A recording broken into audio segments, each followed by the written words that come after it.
Thursday afternoon, guys. I'm Jerry Miller. Thank you kindly for joining us on the I Love CVille Show. A pleasure to connect with you guys through the I Love CVille Network. Busy show for us, the second to last I Love CVille Show of the week. Programming reminder, next week, Monday through Friday, the I Love CVille Show is off air as we are on vacation. Judah and his family, his sisters and his parents, will be enjoying sunshine and relaxation in the Outer Banks. My family and I and our boys enjoying much needed vacation as well. So next week, no programming on the I Love CVille Network. We do return to regular programming, ladies and gentlemen, on Monday, September 22nd on the I Love CVille Network, with Dr. Wayne Fry and Jeff Gaffney's The Everyday Faith Show at 10:15 a.m. on Monday the 22nd, followed by the I Love CVille Show at 12:30. A lot we're going to cover on the broadcast. By now you know Charlie Kirk, who clearly is and was a polarizing figure, a right-wing political activist, author, media personality, entrepreneur, Trump ally, shot and killed. He has a wife and 2 children, outspoken, to say the least. Some of the topics he's chosen to be outspoken upon, borderline inflammatory at best, in the category of racism and hatred, most likely. I don't know about that. Judah may disagree with me on that. That's his prerogative. And that's, I guess, what I'm trying to highlight. We don't have to agree with each other. We don't have to disagree with each other. I'd rather live in a community where there's opinions and different schools of thought that challenge me, even potentially irk and anger me, but get me to feel something and get me to think. Some ways we try to do that with this show. Regardless, someone's murder is not a cause for celebration. And someone's murder is not a cause for he got what he deserved. The murder of Charlie Kirk and the response that I see, he got what he deserved, is like in the same category of people who say she was wearing barely any clothes or she shouldn't have been dressed like that and that's why she got raped. It's despicable. It's not something that I find, sensible,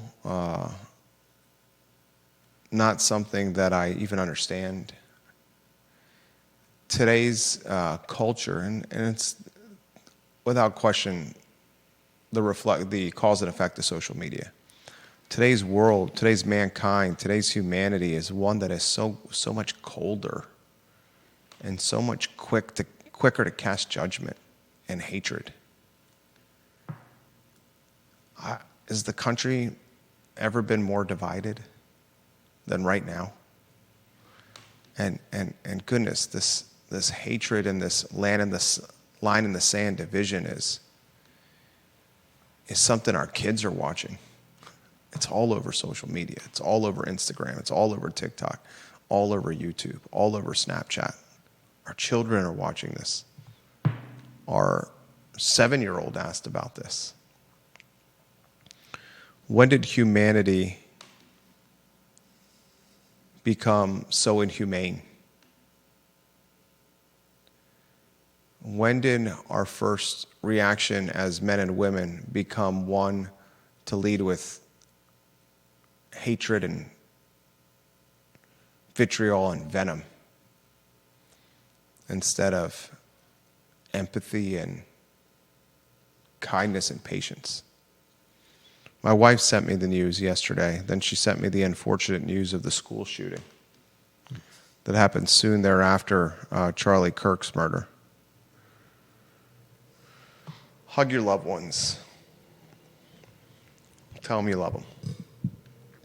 I did yesterday. Judah Wickower, you and I disagree often on the program. I think it makes for a good show. Mm-hmm. Our personalities, polar opposites. I think it makes for a good show. We clash. I think it makes for a good show.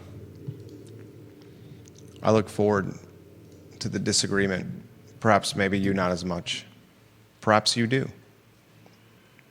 I found a lot of what the late Charlie Kirk said to be inflammatory, and in some cases, today's version of racism. See, the problem is sexism and hate. You disagree. And here's an example of us disagreeing. The problem I see is that, well, the problem I've seen in the last day or so is that a lot of people are quoting him, and as is so often the case, taking the quotes out of context. They're using it to paint a picture of him as callous. They're using a picture to paint a picture of him as all different kinds of things. They're using this to essentially put a stamp on their own hatred, and I find it disingenuous, to put it extremely kindly. He may have been inflammatory. I don't see. May have been inflammatory. I would have. Yes, he may have been inflammatory to some people, but I would seriously ask someone to point me to anything racist that he said. He may have sounded callous at times, but he, I believe, always engaged people in good faith when people approached him to debate a subject. I think there's a significant list, a deep list of examples of inflammatory commentary. And he is a commentator. He is an activist. Their role as commentators and activists, in part, is to be inflammatory, because that's what drives emotion and engagement. A lot of his takes on race, I think, are right there in the category of racism. Okay. Hard to argue with some of the things he said. But what I will say, and I think you and I are both in agreement with, freedom of speech is what our country is in large part about. Yeah, 100%. I agree with you about that. And the fact that somebody targeted him because they disagreed with the things that he said, putting two and two together and looking at some of the recent happenings in Charlottesville, I can't help but notice that there are people that are afraid to come in front of the city council meeting. That's a perfect segue. Let's segue into that. Because of what the exact thing that we saw during the meeting. Yeah. Last week, the woman that's in charge with leading the pro-business lobbying group of the city said there's hundreds of people that are in my corner that are supporting what I'm doing here with this homeless ordinance, where you can't camp in public owned and city-owned property. But they were afraid to come and speak before council because they were afraid of being canceled at the very least. Mm-hmm. There are threads on Reddit, for example, where Redditors are trying to dox local business owners on their political ideology, whether they voted for Donald Trump or not. Mm-hmm. Open list, a crowdsourced list that is growing every day. The hatred is out there. The hatred is so tangible and palpable. Is there this higher power that is working to seed or instill hatred in our society, in our country? I don't think we need anyone. Or is it just at our doing with innovation like social media that is causing people to pick a side? When it's largely said and done, I think the very vast majority of Americans are center-aisled. The very vast majority of Americans are straddling a line in the middle of Republican and Democrat. And we cherry pick a few apples of ideology from one party and apples of ideology from the other party. And those cherry picked fruits are who we are. And we may or not disagree or agree with our neighbors, but we're all pretty much centered. We want our kids to have a better situation than us. We want the next generation to have a better situation than our generation. We want to be seen, heard, and understood. We all have that common element to who we are. We want to be seen, heard, and understood.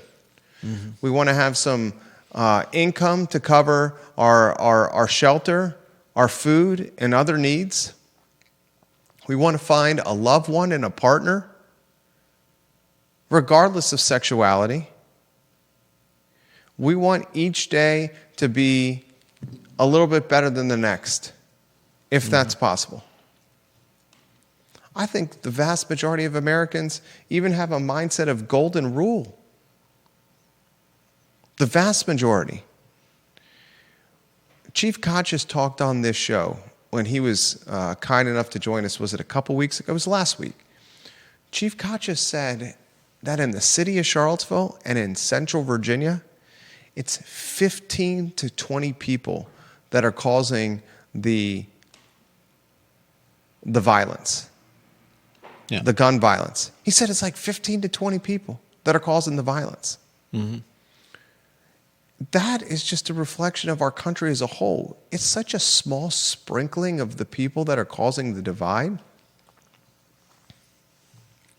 You throw in a polarizing president that's run for 3 consecutive terms, that's continued to be in the news cycle for, 10, 11 years, if not longer. Yeah. You throw in some social media where misinformation or hate can spread at the blink of an eye. You throw in some economic challenges with housing being more expensive than ever and people struggling just to pay their rent, cover their mortgage, or even secure rent or a mortgage. You add some food insecurity into the pot, and you have a recipe for explosiveness and violence and anger and hate. Mm-hmm. And yesterday, in front of a lot of people, there was a man 200 or however many yards, I think it was 200 yards away, with a sniper rifle and a scope, who chose to take the life of a husband and a father of 2, shot him in the neck because he didn't like what he had to say. And soon after that, a young man goes into a school with a handgun in the Denver, Colorado area, tries to kill his classmates before trying to take his own life. And that, ladies and gentlemen, was just Wednesday, September 10th, 2025. And today on Thursday, September 11th, 2025, we commemorate the anniversary of the most significant terrorist attack in American history. Back-to-back days. Yeah.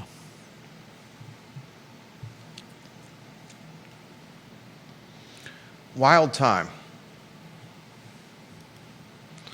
Anything you want to add to that?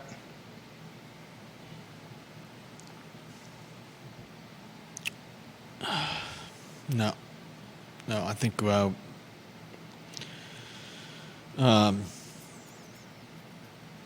want to thank everyone out there who's posts memorials for him that I've seen, for being respectful. I've seen some truly disgusting things online about him, and I find it hard to believe that there are so many people that glorify anyone's murder, and so I'm very much appreciative that I think most of the people that watch us and most of the people that that I know and I'm close with are not those kinds of people. I appreciate all of you out there, and please do not push hate in any way ever. There's never a reason to hate. Holly Foster watching in Henrico.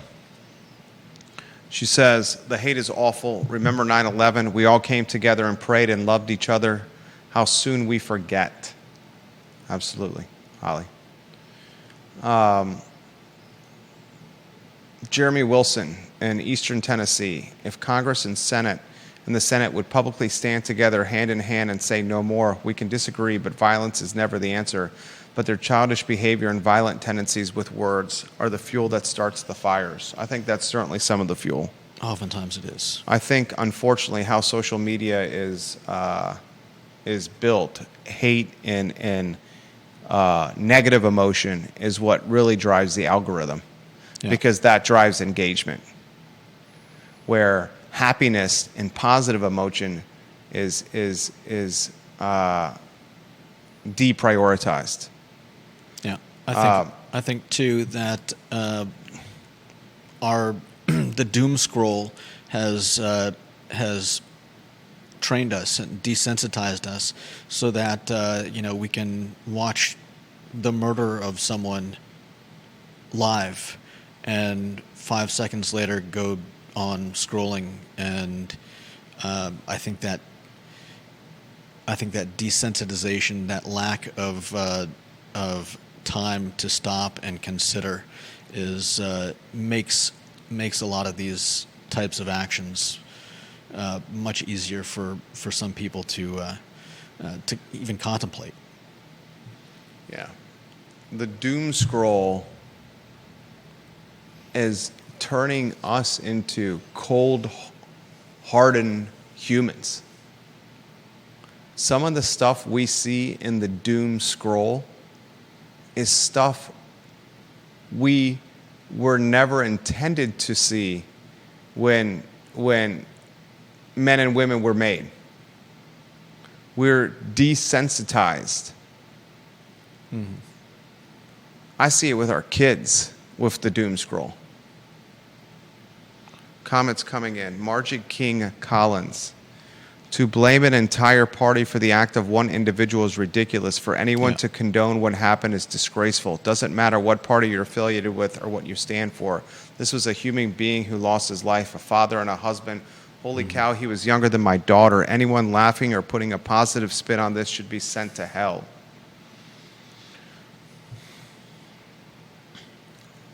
Vanessa Parkhill. So do we now define disagreement or difference of opinion as inflammatory rhetoric? Unfortunately, I think a lot of people do. I think, and Vanessa's made this comment before, we have the right to free speech, but there are consequences to free speech. And the consequences should never be taking of someone's life. 100%. Which is what happened here. Yeah. But there is consequences to free speech. Yeah. Carol Thorpe, with respect, I think many people consider your commentaries inflammatory. Absolutely, they do. I think I highlighted that. The problem, I think, oftentimes is that those who disagree are not listening for the actual content. They're listening for buzzwords. They're listening for reasons to disagree, and I think a lot of the what people would call racist remarks were taken out of context. And I think, just like what she is saying, a lot of people may be listening to us and taking things out of context. And a lot of people have their mind made up before they're listening or choosing to listen to learn. 100%. They already have like an image or someone sized up before they are willing to listen to learn. Take the camping ban ordinance, for instance. The camping ban ordinance is a perfect example. It was immediately vilified as criminalizing the homeless. But nobody stopped to actually put their mental capacity into working out what the real purpose of it was. They just came to the meeting angry and shaking their fists. And that's because of the activism led by Livable CVille and Nakia Walker, who caused that to happen.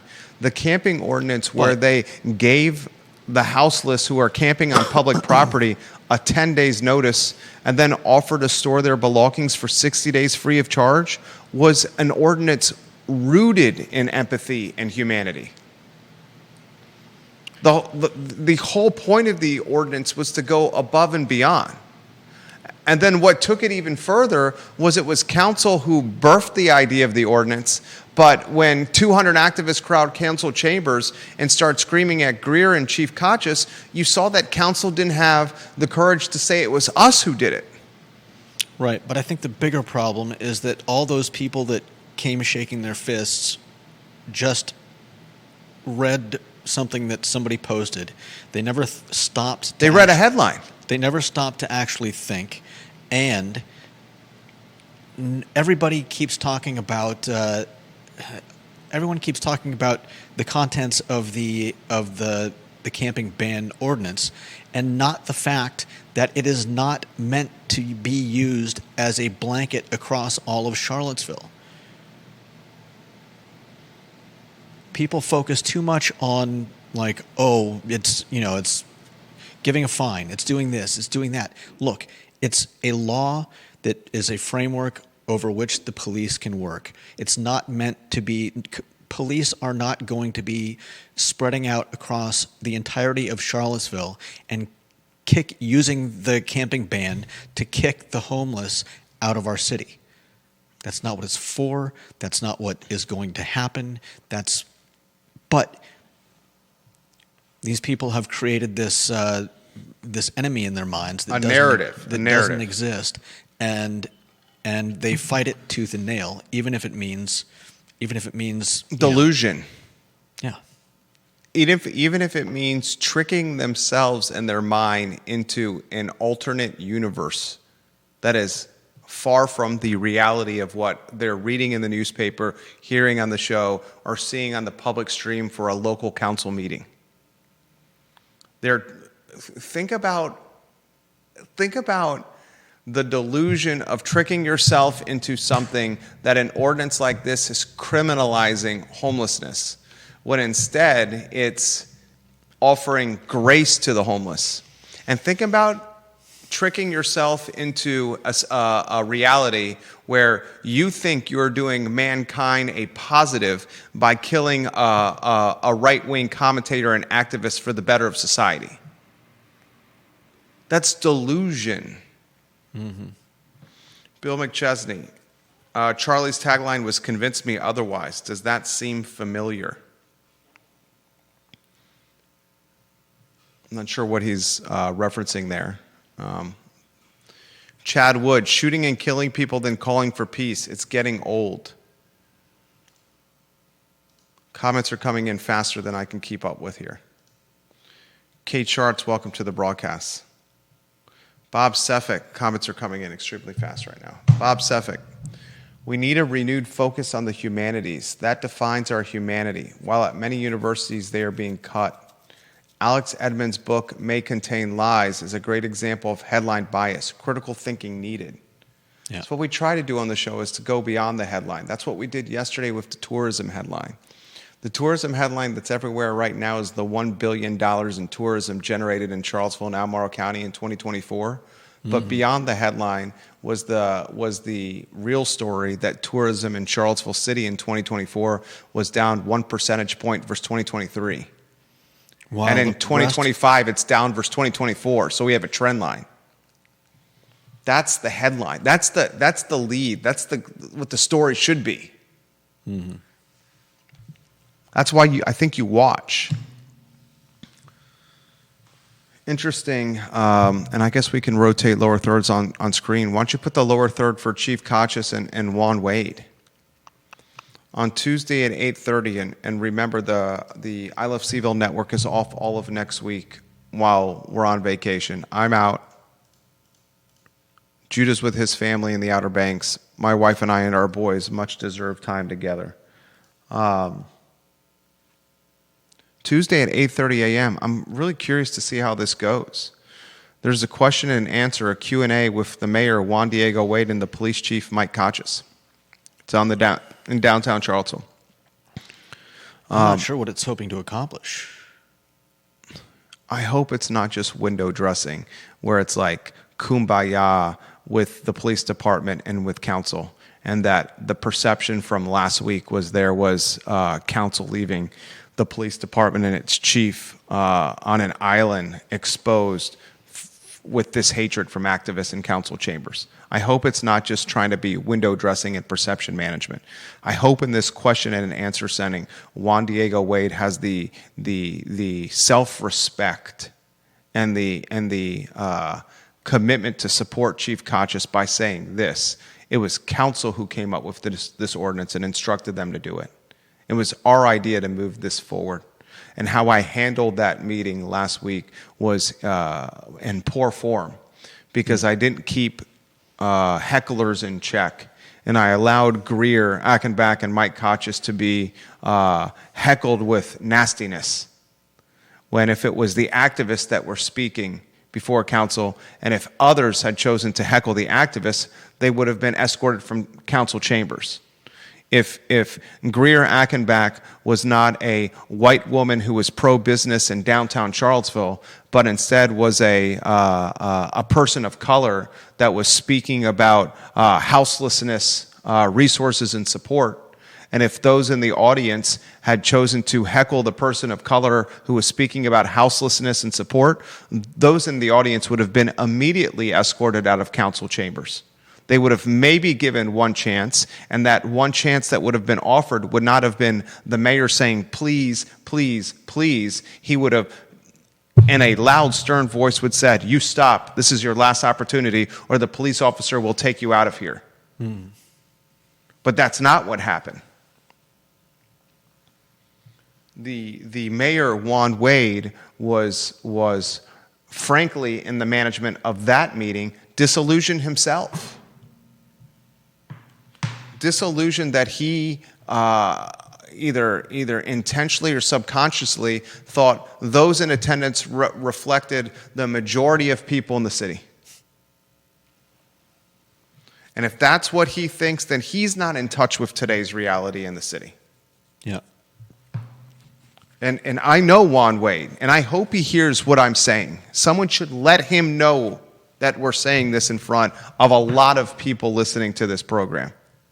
I find him to be a reasonable man, a sensible person, a father, a husband, a civic steward, a steward of civic engagement, and of Albemarle County and Charlottesville. But the Juan Wade I saw presiding over that council meeting last week was not the Juan Wade that people elected into office, and certainly not the Juan Wade he wants to be himself when he looks at himself in the mirror. Because the Juan Wade I know, if it was a person of color talking about homelessness and supporting the homelessness, Juan Wade would never have allowed that person to be heckled. Yeah. But he allowed Greer Achenbach to be attacked, and his police chief to be embarrassed in front of packed council chambers, and even more that we're watching on the stream. Every media outlet covered it afterwards. Juan Wade's management of that meeting did more from a negativity standpoint and more from a tarnishing the brand equity standpoint of police than anything Kochis has done since he's arrived here. And Kochis didn't even have control of it. No. In fact, I've said it before, and I'll say it again. Greer deserves a lot of respect for the courage she showed going up there. But we need to highlight this. We need to highlight this. She is getting paid to do this. Okay. If you look at her body language, I'm not a body language expert, but she was standing with her looking to the side and the back, and I think she genuinely was at least partially afraid that somebody was going to come up behind her. Oh, I 1,000% agree with you. Greer felt threatened in that meeting. Yeah. The body language, I 1,000% agree with you. I don't care if she's getting paid or not. Yeah. She went up there and spoke, and you can see the discomfort in her as she's talking, looking to the side and behind her to make sure that none of these people are coming up with a weapon. Yeah. And the fact that nothing was done to quiet the crowd is almost unconscionable. Unconscionable from the mayor, who's in charge. That's his responsibility over these meetings. I hope Juan Wade hears this. Okay, someone should tag him. Unconscionable. And again, I'll reiterate the double standard if it was not a white woman talking pro-business there. Yeah. And your body language analysis is 100% accurate. She felt threatened and scared. Yeah. Even Chief Kochis multiple times when doing his presentation had to compose himself and give himself a minute. You can see it in the clips we played on the show. Yeah. It's delusion. So, Juan Wade, on Tuesday, the expectation from the community is the start of the Tuesday 8:30 meeting is an apology from you. Is an apology from you, sir, of what you allowed to happen. Mm-hmm.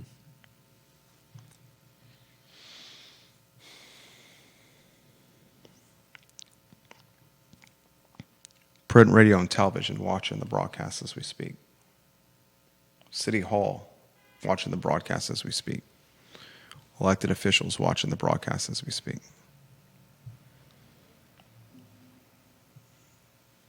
Deep Throat says, not just unconscionable, but legally dubious too. Mm-hmm. Council is not executing the standards of conduct in a viewpoint-neutral way. I 1,000% agree with that as well. Yeah. John Blair's comment. I hope you and Judah have a great week off. I think we can only pray that Providence itself washes over our society and uplifts our souls to a spirit of compromise and understanding. Amen. Amen. Amen. John Blair. We got news we got to get to on the program. How about the Dave Norris headline? If you put that on, let's see, on screen as a lower third, and Dave Norris knows about dealing and struggling with activism that portrays him negatively. Dave Norris was hung in effigy, in Market Street Park when it was formerly Lee Park during the Occupy Wall Street, Occupy Charlottesville movement. Mm-hmm. When City Council and City Hall at the time allowed the park, arguably I'd say its most visible one in the city, it's the most prominent one because of the gateway to downtown. Mm-hmm. It became an Occupy Wall Street, Occupy Charlottesville epicenter, one that was so dangerous that rape whistles were handed out because women who were camping in this encampment were being raped by other people living in the encampment. Stabbings, violence, open-air drug use. The mayor hung in effigy. Mm-hmm. This concept of creating encampments strategically around the city, understand the Pandora's box you're opening yourself up to. it's not just a Pandora's box of taxpayer resources allocated to creating the camp, but it's a message that Charlottesville is welcoming to anyone from around the region that is looking for an encampment and infrastructure that goes with it, and the potential of violence that can result in these encampments. We've already seen it. Remember the Sandersville, the encampment at Market Street Park just a little while ago in early Sam Sanders' tenure? NBC 29 did an interview. It was either NBC 29 or CBS 19 with one of the campers in Sandersville and Market Street Park. And on the television interview, they wanted to host an open house for the Market Street Park encampment. And interviewing the camper, he's like, "We're going to host an open house. We're going to have cookies and Narcan, brownies and cookies for the kids to come by. We'll also have free Narcan for anyone that needs it. Come to our open house at the Market Street Park encampment with Sandersville." That was like the icing on the cake that dashed Sandersville. Someone in local media, and props and kudos to the TV station for getting the best soundbite ever. Someone camping in Market Street Park that's like, "We want to humanize and localize this encampment. We want everyone to come. We got chocolate chip cookies and double Dutch fudge brownies for the kids to come by, and goodness gracious, we'll have all the Narcan you need. Come on over to our open house." I think I'll pass. Literally the soundbite. I think we played it on the show. How's Dave Norris proposing he's going to solve homelessness and houseless here locally, Judah? I don't know if he's proposing that he will solve it, but he says that we came close to solving it not too long ago. He points out the fact that, and this is an article in Charlottesville Tomorrow written by Dave Norris just a couple days ago. It's actually interesting. I think he makes a lot of good points. He talks about the fact that in the 1950s and 60s, homelessness declined to a point where people thought that it might actually completely disappear by the 70s, which obviously it didn't. However, he talks about the fact that in 2012, we built the Virginia Supportive Housing, which is now Support Works Housing, built the crossings at 4th and Preston. And the number of homeless people, the number of chronically homeless people, because of that building, dropped almost 60%. The problem, he says, is that we sat after we built it, we patted ourselves on the back, sat down, and forgot about it. And if we had kept up, if we're now building another one, if we had built more, if we had put into place some of the things that we need to help these people, then we wouldn't be at this point now. He talks about the fact that shelters are just a Band-Aid. And like I said, says systems need to change so that fewer people fall into homelessness in the first place. Obviously, we're not going to build, no one's going to build enough just plain old regular houses to solve any of the problems in Charlottesville right now. We've seen in a year and a half that, it's just not happening. So I think he makes some good points. I think Support Works Housing is working on something. I think that will help. I think we need to be smart about this. I think that's the biggest thing, is that we need to be intelligent and not just emotional.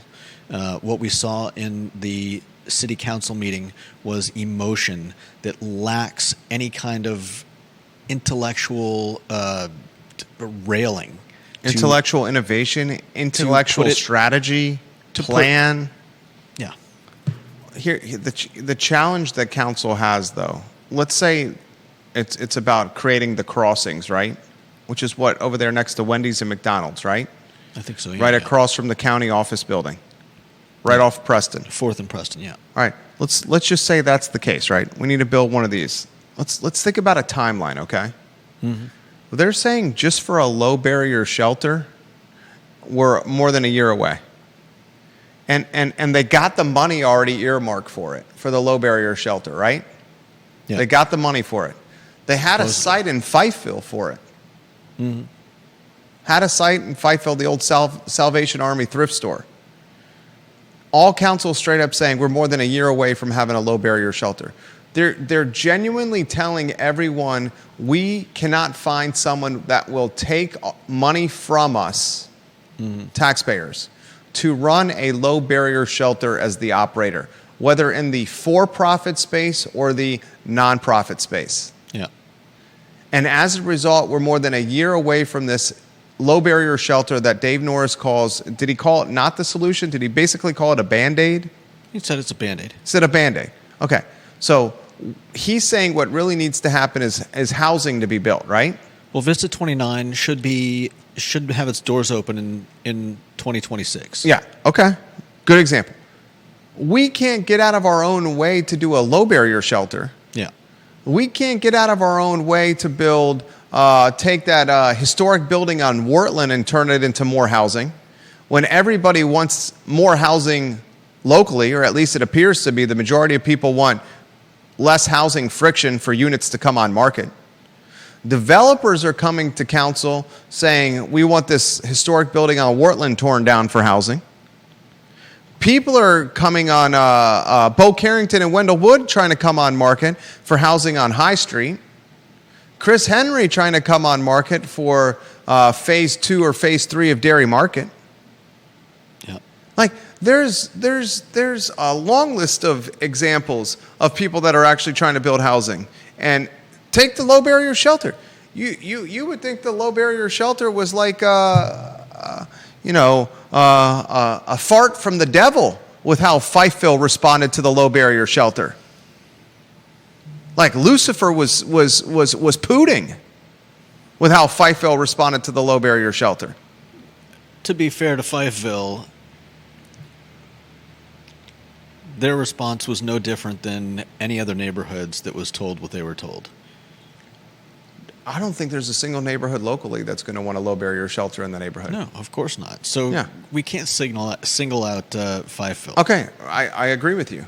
So we're in agreement that the reality of a low barrier shelter is probably not that great, right? Probably not that great. I agree. Yeah. Like, they're basically saying they can't find anybody to run it, and we will give them a bag of money to do it. It's hundreds of thousands of dollars that they have earmarked for somebody to run it, and they can't find anyone to run it. Yeah. Then the real problem is they can't even find a location for it. Maybe they could get what are they called again? Block to block, block by block. The Louisville janitors to run the shelter? Maybe they could run the shelter City too. Council's allocating $1.2 million to a bunch of janitors from Louisville to keep the downtown mall clean. And Chief Kochis is telling City Council that you're going to pay Louisville janitors to keep the mall clean and give them $1.2 million of taxpayer resources, but you're not going to put a framework in place for disallowing camping in public setting? I linked it to the example of our family German Shepherd, Max, who's a shedding freak, laying in the oriental rug in our living room in the dead center, and my wife taking the Dyson vacuum and vacuuming all around him and not asking Max, the German Shepherd, to get off his favorite spot in the middle of the oriental rug. These janitors from Louisville are literally going to have to clean and sweep around Max, the German Shepherd, on the downtown mall. Yeah. Wild times we live in. Let's see Tuesday how Wade responds, the mayor responds. Mm-hmm. How do you think he's going to respond? I mean, I'm not sure what they're hoping to accomplish, so it's hard for me to fathom how he's going to respond in this. You know what they're trying to accomplish. No, what? You know what they're trying to accomplish. It's a kumbaya moment. You know that. Okay. This is the invitation. You're invited, Jerry, to a Q&A with the police chief and the mayor to discuss the ordinance on camping and storage that was recently tabled. There's, I don't know, a couple hundred people invited to this. I mean, is it an olive branch to the to the police department and Chief Kochis, as well as those of us who were shocked and disturbed by the fact that that the city council meeting was so Yeah, that's what I think it is. inhospitable. That's what I think it is. That's 100% what I think it is. It's just an olive branch that, like, dude, we really got your back here. And it didn't come across like we had your back. But we really do. But we really do. And we need to have this kumbaya moment. Let's roast some marshmallows. Let's sing Sweet Low, Sweet Chariots. And let's have some cocoa by the campfire with a bunch of people watching. And hope that builds trust and support again. Carol said she'd like you to finish the comment that you... I can't find it, Carol. There's hundreds of comments here. Lonnie Murray says, I have so much respect for Dave Morris. Bill McChesney says it's a kinder, gentler solution. Is he talking block to block? I'm not sure.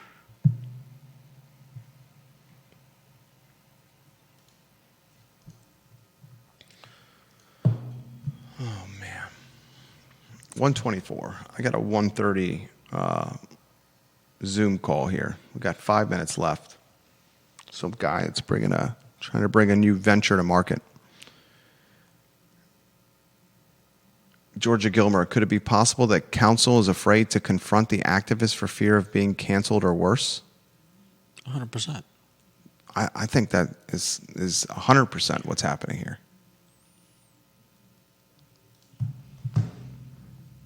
Don't you?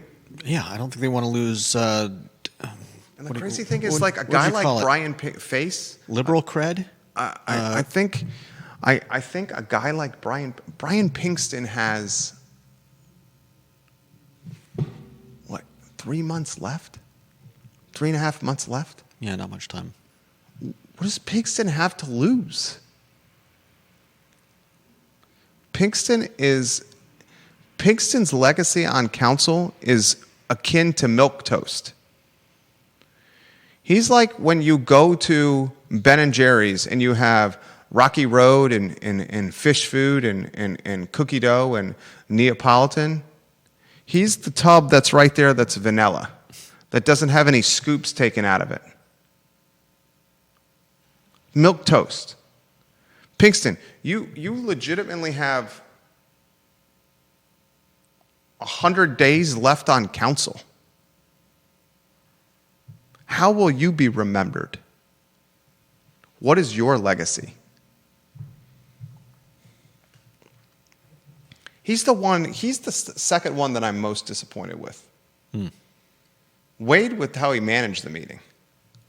Pinkston with the fact that he's at the end of the road. He's not going to run again. He's lost twice. He's won one. His record is 1-2. That's not going to be a fourth try.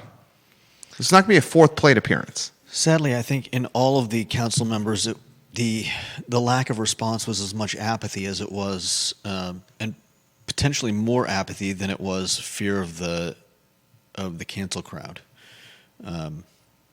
Obviously, I can't speak to them individually, but Vanessa says Pinkston still has to live in the community when his time on council is done. Fair enough. Bob Shada, bring all of the trailers from the UVA area that has been housing the athletes now that the new building is opening. Carol, I think, has reposted her comment again. With respect, I think many people consider your commentary as inflammatory. They do. That's what the show's about. I recall times when your statements were taken out of context and I defended you to others, my having hurt what you said in its entirety. If we believe in free speech and the American principle to express one's opinion, no matter how offensive they may be to others, that was what was attacked yesterday. Yes, you may be challenged for what you say or even held accountable to a degree, but speech should never cost one their life, especially in America. I agree. That's what we're saying. We're 100% saying this. There's consequences to free speech, but those consequences to free speech are not murder. There's consequences to free speech, heckling, ridicule, and damning commentary while you're speaking before city council on behalf of a lobbying group, but those consequences should never be violence.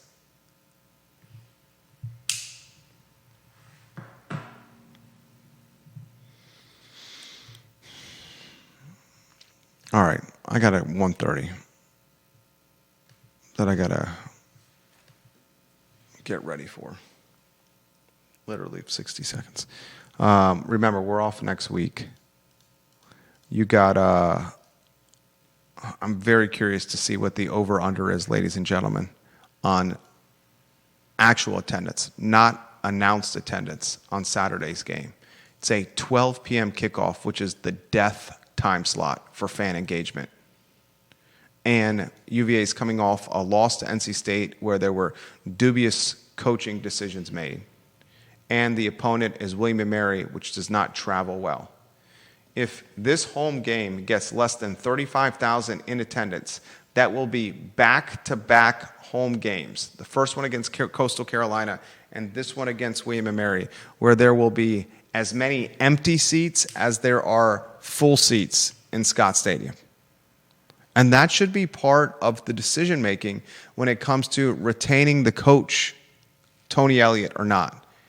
It's wins and losses. It's economic development. It's literally setting the tone and tempo for a department that is tens of millions, 100 plus millions of dollars. 10:15 a.m. tomorrow, Real Talk with Keith Smith. 10:15 a.m. tomorrow, and then we close the week before vacation with the I Love CVille show at 12:30. Judah Wickower and Jerry Miller.